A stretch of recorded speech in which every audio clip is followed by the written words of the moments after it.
এই নেক পিসটা তোমরা অনেকেই টিউটোরিয়াল জানতে চাইছো, তো তোমাদের জন্য আজকে থাকলো এই মালাটা টিউটোরিয়াল।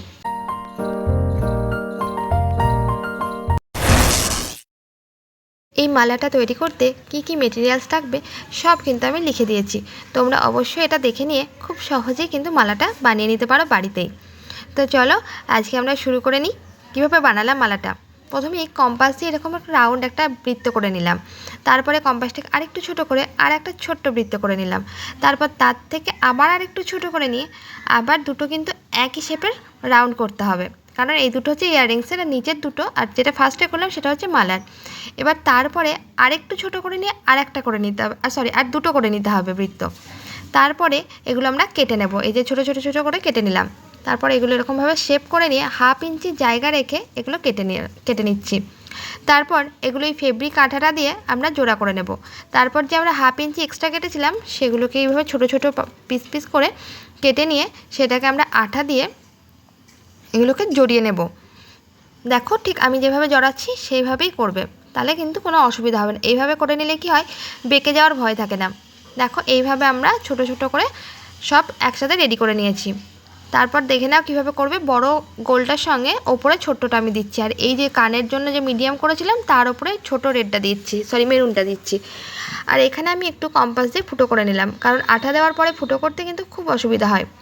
তারপর এই যে আঠা দিলাম, আঠা দিয়ে আমি যে বড় গোলটা করেছিলাম ফার্স্টে সেইটার ওপরে আমি এই মেরুন কালারের কাপড় দিয়ে যেটা করেছি মাউন্ট বোর্ডটা কেটে সেইটা আমি জোড়া দিয়ে নিলাম। আর তারপর যে মিডিয়াম সাইজের ইয়াররিংসের জন্য করেছিলাম তার উপরে এই মেরুন কালারের সেটা বসিয়ে দিলাম। এবার আমি এই যে স্টার্টারটা নিয়েছি, এগুলো হচ্ছে ইয়াররিং স্টার্টার, তোমরা যে কোনো দোকানে পেয়ে যাবে। এই ইয়াররিং স্টার্টারটা আঠা দিয়ে বসিয়ে দেবো। এটা কিন্তু শুকিয়ে গেলে একদম ড্রাই হয়ে যাবে, খোলার সেরকম কোনো ভয় থাকে না। আর যে উপরে সাদা সাদা হয়ে আছে সেগুলো কিন্তু থাকবে না, সেগুলো জেল হয়ে যাবে।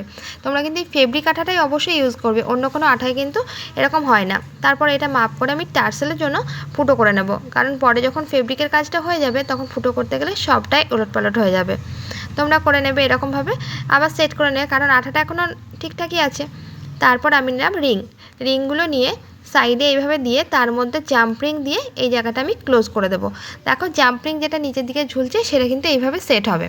আর তার ঠিক নিচে আর একটা মাপ দিয়ে ফুটো করতে হবে, যেখানে আমরা কুড়িটাকে ঝোলাবো। আমরা অবশ্যই ফুটো করি নিয়েছি, ফুটো করি না আনলে কিন্তু তোমরা বাড়িতে ফুটো করতে পারবে না। এই যে ফুটো করিটা দেখতে পাচ্ছ, সেই ফুটো করেই নিতে হবে তোমাদেরকে। আর ওইদিকে ইয়াররিংসটা তো আমি করতে দিয়েছি শুকোতে। তো তারপর আমরা ফেব্রিক দিয়ে কাজটা করে নেব। তোমরা যে ডিজাইন পারো সেই ডিজাইন করবে। আমার অর্ডার ছিল এই ডিজাইনটা, তার জন্য আমি এই ডিজাইনটাই করেছি। দেখো আমার কিন্তু পেন্ডেন্ট রেডি। এবার আমি ঝোলাবো টার্সেল। এই টার্সেলটা যদিও আমি দিই না, কিন্তু আমার কাছে আর টার্সেল ছিল না বলে এটাই দিতে হয়েছে।